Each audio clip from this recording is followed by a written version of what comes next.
Bom dia, pessoal. Espero que todos estejam bem, conseguindo lidar de forma saudável com o isolamento social, certo? Bom, sem mais delongas, vamos dar continuidade aí com o nosso material de empreendedorismo. Módulo 6, aulas 11 e 12. Vocês podem perceber que aí nós estamos caminhando para a nossa última aula de empreendedorismo, então cabe alguns esclarecimentos. As aulas de empreendedorismo elas acabaram ficando um pouco mais rápidas em virtude do próprio distanciamento social.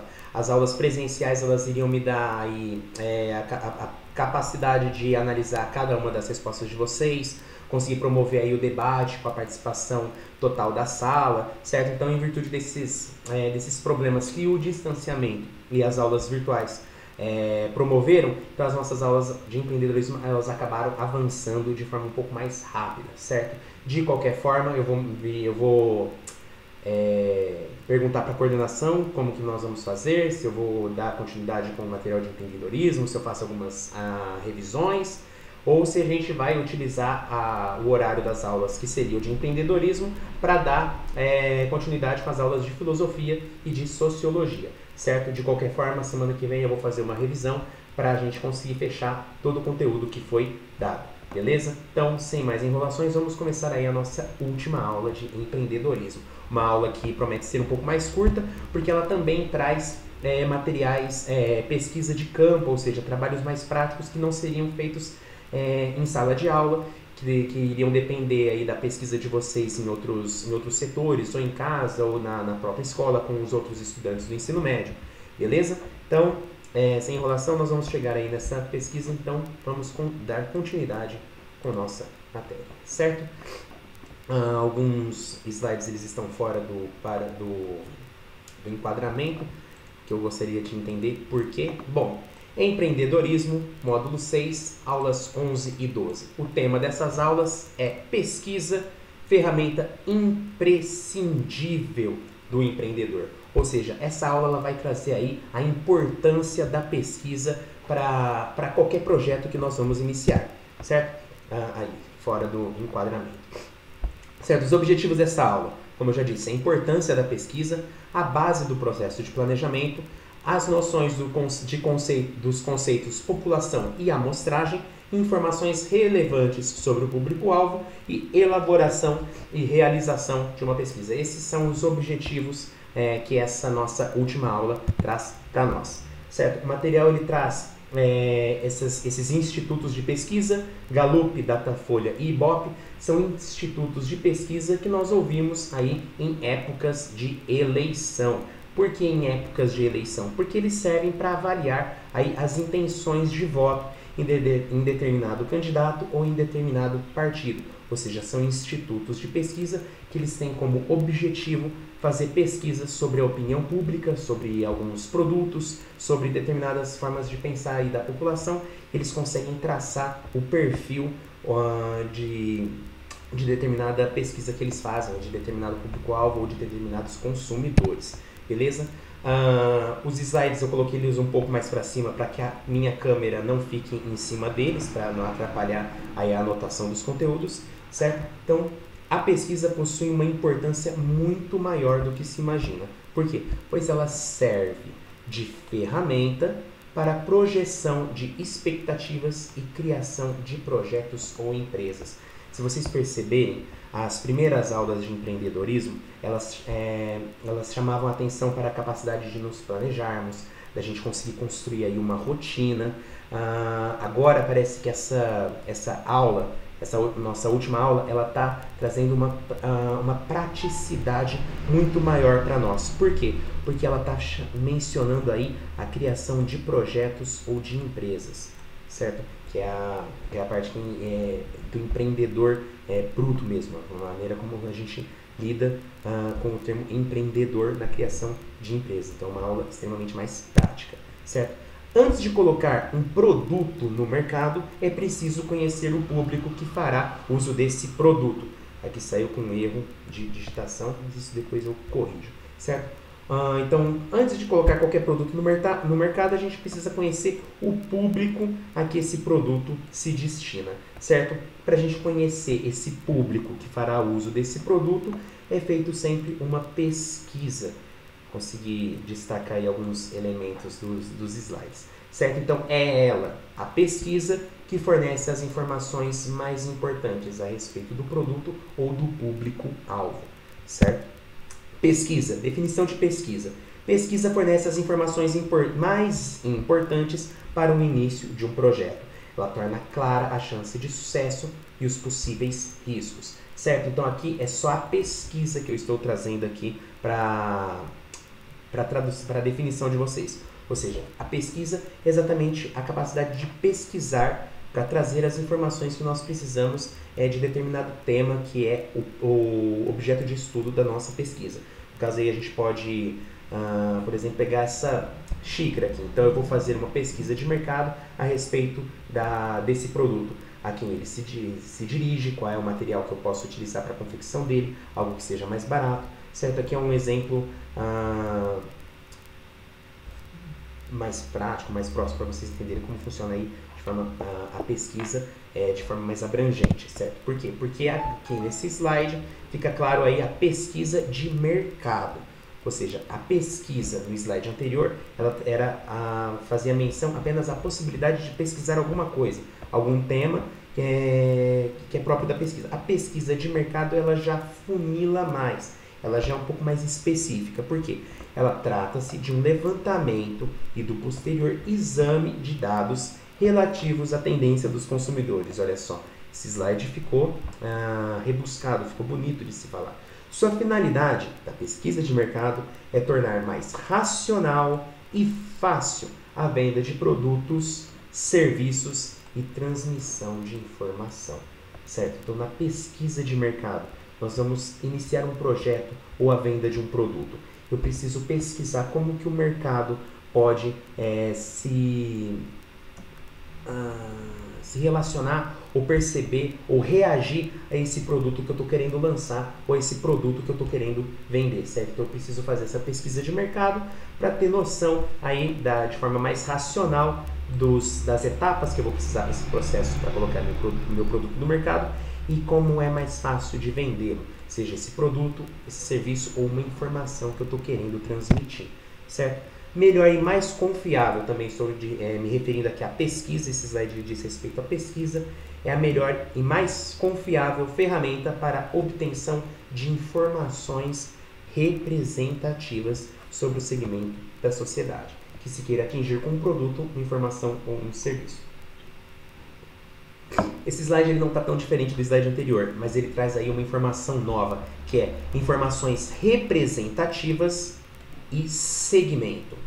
Ou seja, dentro da pesquisa de mercado, nós queremos informações que representem determinada parcela da população ou determinado grupo de pessoas. Essa parcela ou esse grupo de pessoas, ele entra aqui dentro desse segmento, como vocês vão ver. Segmento aqui eu aproximei, eu coloquei o sinalzinho de igual, também faltou o acento, público-alvo, certo? Então, segmento é o público-alvo. O que é o público-alvo? É o segmento da sociedade com determinadas características, com determinadas características em comum, idade, sexo, profissão, interesse, etc., ao qual se dirige uma mensagem ou conjunto de mensagens, certo? Então eu tenho um projeto, uma empresa que eu estou querendo abrir, um produto que eu estou querendo vender. Eu vou fazer uma pesquisa desse produto, a forma como eu quero produzi-lo, e a forma que eu quero produzi-lo vai me levar à pesquisa de mercado.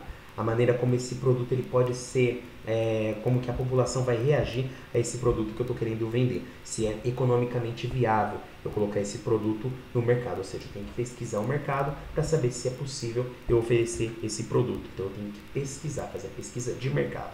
Dentro dessa pesquisa de mercado, eu vou selecionar o meu público-alvo.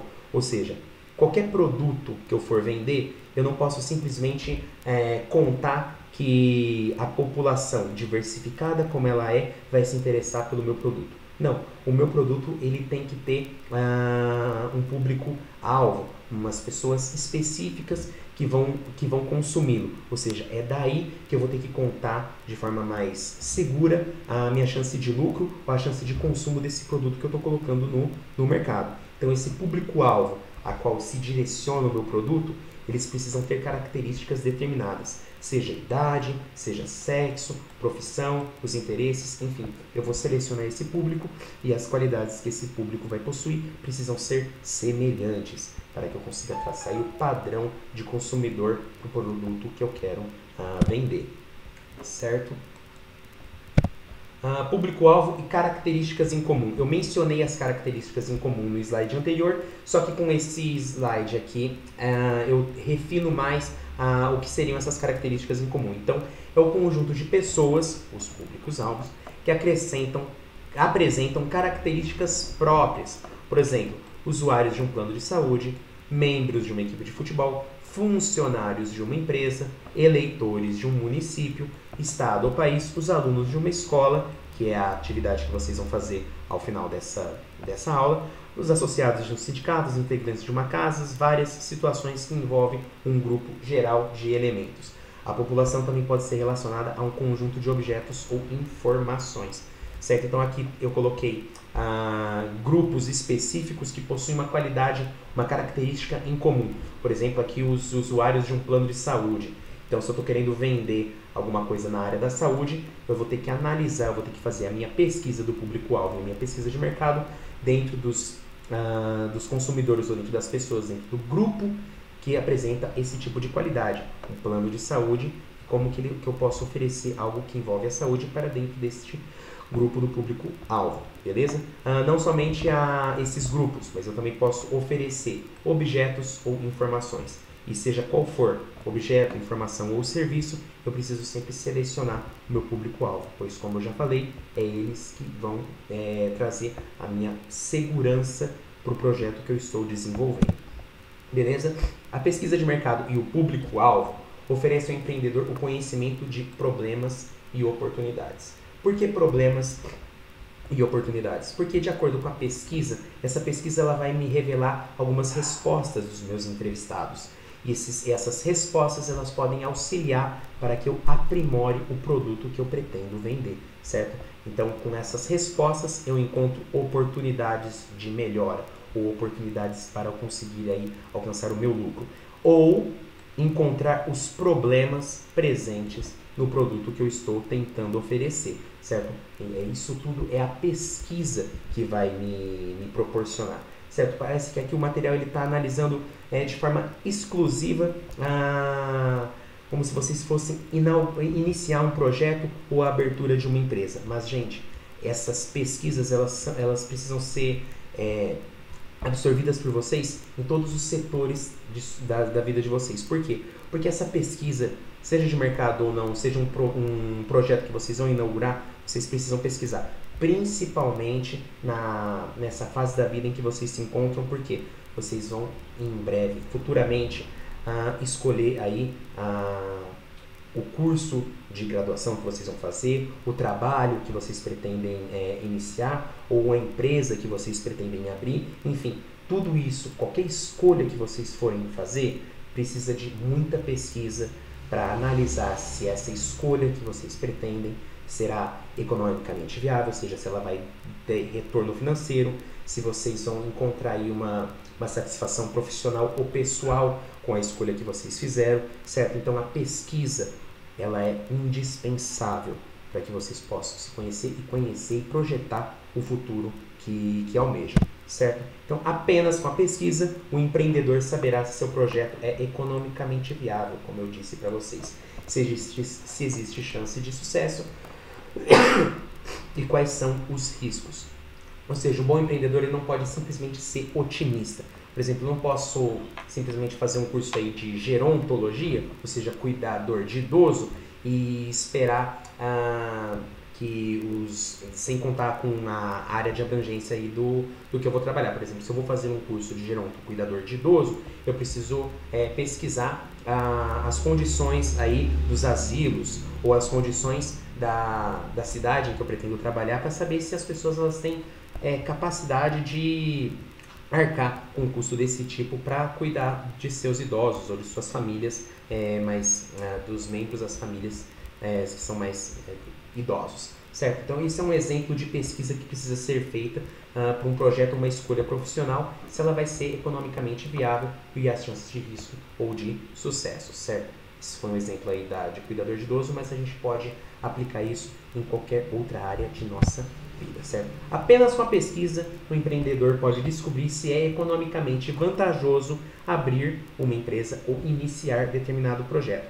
A pesquisa lhe traz conhecimento sobre a possibilidade de sucesso, aqui eu escrevi de forma um pouco diferente, e a probabilidade de risco, certo? Porque, como eu falei, o empreendedor ele não pode contar com a sorte, ele precisa ser coerente, ele precisa ser frio, calculista e racional para calcular até todas as chances de dar errado. Apenas assim ele vai conseguir obter vitória, obter sucesso onde os outros fracassaram, certo? O material também ele traz alguns textos, e eu vou mencionar aqui um dos textos do livro do professor, as empresas que abrem no Brasil.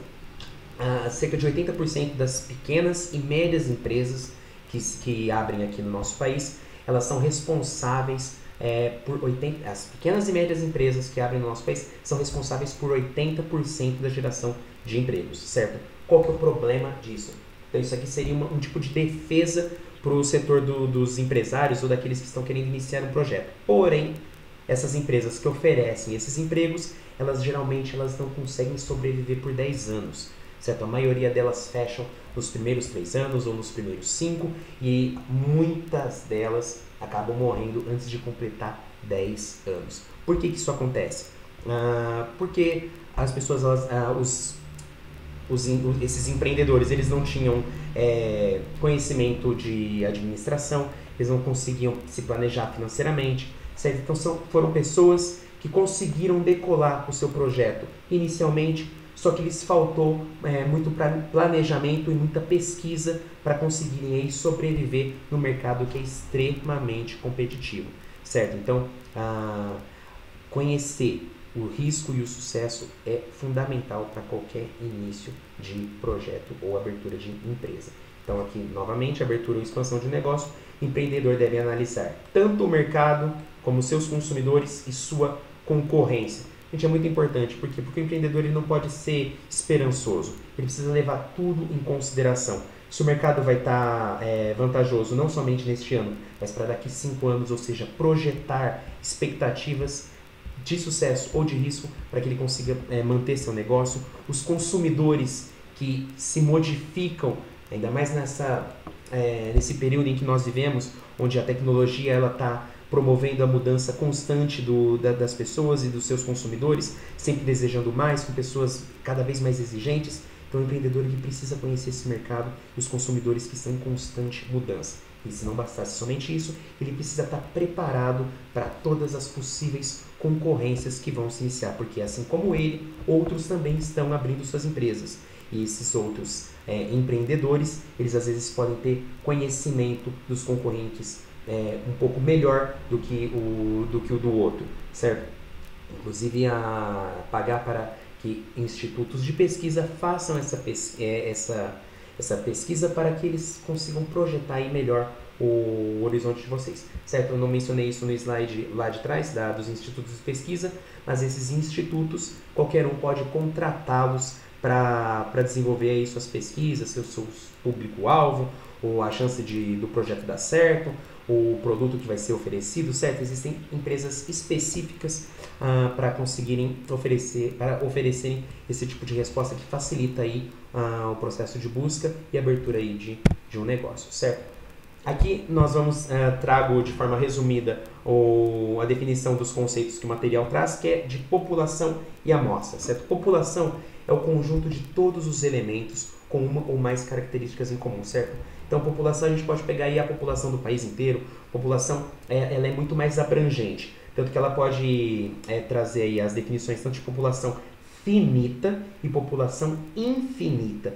População finita é quando eu estou analisando aí um grupo que eu consigo controlar mais as variáveis, ou um pequeno grupo para eu conseguir fazer a coleta das minhas perguntas e das minhas respostas. A população infinita é quando ela diz respeito a um lugar, a abrangência muito maior das pessoas que são entrevistadas. Por exemplo, um estado inteiro ou o país inteiro. No caso do país inteiro, aí é um censo. que é feito para a pesquisa, certo? Então a população é o conjunto desses elementos, ou seja, a população também pode ser encarada como público-alvo, uma vez que ela salienta aí essas características em comum, certo? A amostra é uma parte dessa população, certo? Então eu tenho uma população que eu vou analisar, às vezes eu quero só analisar parte de uma população, então eu entrevisto algumas pessoas e através dessas amostras eu consigo fazer inferências, ou seja, eu trabalho com estatística e probabilidade e com os entrevistados da minha amostra eu consigo aí traçar uma estatística que diz respeito à população, ou seja, que diz respeito a um grupo maior, beleza? Espero que tenha ficado claro aí essas definições. Bom, como o material o próprio material já mencionava, essa aula ela é menos teórica, tanto que eu fiquei batendo na mesma tecla, apresentando às vezes slides até mesmo repetidos, para ficar que isso fosse absorvido por vocês. Então, o conteúdo teórico era basicamente aquilo, e agora a gente já começa aí com as atividades que eu vou tentar disponibilizá-las pelo plural, e aquelas que vocês não conseguirem resolver, vocês façam como fizeram, me enviem por e-mail, beleza? Eu dou a devolutiva para cada um de vocês, certo? Então, a atividade 1, vocês vão precisar responder aí as questões, essas 3 questões que falam sobre pesquisa de mercado, público-alvo e as vantagens de fazer uma pesquisa de mercado, certo? Não tem confusão, é simplesmente isso. A atividade 2, que também diz respeito à tarefa complementar, e essa talvez vocês vão precisar me enviar por e-mail, vocês vão precisar fazer uma pesquisa de campo. Olha aí, a pesquisa de campo. Em virtude do processo em que a gente se encontra, na situação em que nos encontramos, tentem fazer pesquisa com os familiares de vocês, ou tentem fazer com ligações com as pessoas do círculo social de vocês, com as pessoas da própria escola. Enfim, vocês conhecem pessoas e não precisam estar em contato presencial com elas para desenvolver essa pesquisa. Estou tentando adaptar o conteúdo para a gente conseguir concluir o material. Então vocês vão fazer uma pesquisa de campo, elaborar uma planilha e uma ficha para os entrevistados e informar os entrevistados que seus nomes serão preservados. Por quê? Porque toda pesquisa, isso agora eu cito os institutos mencionados no início, Gallup, Datafolha, Ibope, eles não coletam os nomes. E quando eles coletam os nomes, eles não publicam esses nomes. Por quê? Porque a pessoa, com o anonimato, ela se sente mais à vontade para emitir aí a sua opinião, sem preconceitos ou sem temer que vai sofrer alguma punição, certo? Então ela consegue ser muito mais sincera e honesta na sua pesquisa, se ela sabe que seu nome será preservado, que ela vai permanecer no anonimato. Beleza? Então vocês vão desenvolver aí uma pesquisa e vão me enviar por e-mail. Aqui eu trouxe um exemplo de planilha. Então vocês vão fazer, vocês podem usar essa planilha que eu fiz, ou desenvolver aí uma pesquisa para cada um de vocês, para vocês aprenderem qual que é o método de uma pesquisa, certo? Vocês vão fazer uma pergunta. Aqui o material ele traz essa expectativa do ensino médio, algo que ele já trouxe no livro 1, vocês lembram? Então agora o que o material faz? As primeiras aulas ela trazia essa pergunta: quais eram essas expectativas do ensino médio? Agora que a gente já tem um conhecimento um pouco mais refinado sobre o empreendedorismo, sobre rotina, planejamento e pesquisa, então agora eles voltam nessa pergunta e querem saber as respostas de vocês e que vocês pesquisem aí para descobrirem essas respostas. Certo? Então essa aqui é a pergunta, as expectativas do ensino médio. Essas daqui são as possíveis respostas, certo? Então nos entrevistados, nas pessoas que vocês vão entrevistar, vocês vão oferecer essas respostas. Inclusive essa última, que permite maior liberdade para a pessoa traçar sua própria resposta, ou seja, uma resposta pessoal. Aqui eu coloquei o exemplo de 3 entrevistados, eu não coloquei nomes, veja, eu coloquei entrevistado 1, entrevistado 2 e entrevistado 3, certo? Vocês vão informar a idade, o sexo, a escolaridade, a resposta escolhida e aqui o motivo. Por quê? Porque com essas informações a gente sempre consegue refinar melhor a nossa busca, certo? Porque aqui que está escolaridade? Porque a escolaridade, ela está dizendo aqui respeito sobre a expectativa do ensino médio, certo? Vocês podem fazer uma pesquisa a respeito da expectativa do ensino médio ou qualquer outro tema, mas lembrem-se das respostas que precisam oferecer, dessa opção de uma resposta mais livre e das características de quem está sendo entrevistado, Simplicidade, sexo, qualidade, resposta escolhida, motivo, etc. Ai, não, eu fui... Certo? A tarefa mínima, escolha... erro bruto, hein? Escolha um texto de jornal, revista ou internet que apresente uma pesquisa citando a fonte, quem encomendou a pesquisa, onde, quando e por que ela foi realizada. Por que essa tarefa mínima traz essas questões? Porque o caderno de vocês traz 2 textos. Num texto traz a informação de estudantes de turismo, no qual eles são contratados, eles são selecionados para que façam uma pesquisa que depende aí da formação acadêmica deles, como um projeto de extensão, certo? Nesse texto informa quem pediu a pesquisa, como eles foram selecionados, o treinamento que eles passaram, certo? São informações muito importantes para a gente perceber que toda pesquisa ela é feita de forma séria, certo? O segundo texto, ele traz aí o ex-presidente Lula, no qual ele se posiciona a respeito de uma pesquisa de Ibope, sobre a sua popularidade. No texto em questão, a pesquisa ela traz uma aprovação do ex-presidente de 80%. O texto ele também afirma que o presidente ele sempre se posicionou contra a sua apresentação. De novo, repetindo. Nesse texto, o presidente Lula também traz outra informação, que ele nunca se posicionou, ele nunca se manifestou a respeito desse tipo de pesquisa. Curiosamente, nessa pesquisa na qual ele aparece com 80% de aprovação, ele se posiciona a respeito dessa entrevista. Ou seja, como é favorável para ele, ele acaba se manifestando, certo? Esse texto também informa quem foi como foi pesquisado, o instituto que foi feita a pesquisa, certo? Então esses 2 textos eles servem de exemplo para vocês notarem e sempre perceberem que a pesquisa ela precisa ter uma fonte, alguém que a encomenda, geralmente paga por essa pesquisa, onde essa pesquisa é feita, se é em um estado, se é numa casa, enfim, tem o local onde ela é feita, quando ela é feita e por que ela é realizada. Por quê? Porque dependendo do lugar, da época e do motivo, as pesquisas elas podem ter resultados completamente diferentes. Por isso que elas sempre precisam ser muito precisas, muito bem selecionadas, sendo bastante claras com o intuito e o objetivo que elas buscam. Certo, gente? Eu espero que tenha ficado claro. Novamente, aí foi uma aula bem rápida, em virtude mesmo do que eu já mencionei. Boa parte dessas aulas elas contavam com atividades práticas, coisa que foi mais difícil de serem feitas. Inclusive, se as aulas fossem feitas de forma ao vivo, pela plataforma do Plural, não iria conseguir alcançar o nível rigoroso, o nível que elas precisariam para a gente conseguir aí cumpri-las no tempo determinado. Certo? Eu espero que tenha ficado claro. Como eu disse, semana que vem eu vou trazer aí uma revisão sobre todo o conteúdo visto e vou me informar com a coordenação como nós vamos proceder, uma vez que nós finalizamos já os 2 cadernos de empreendedorismo. Beleza?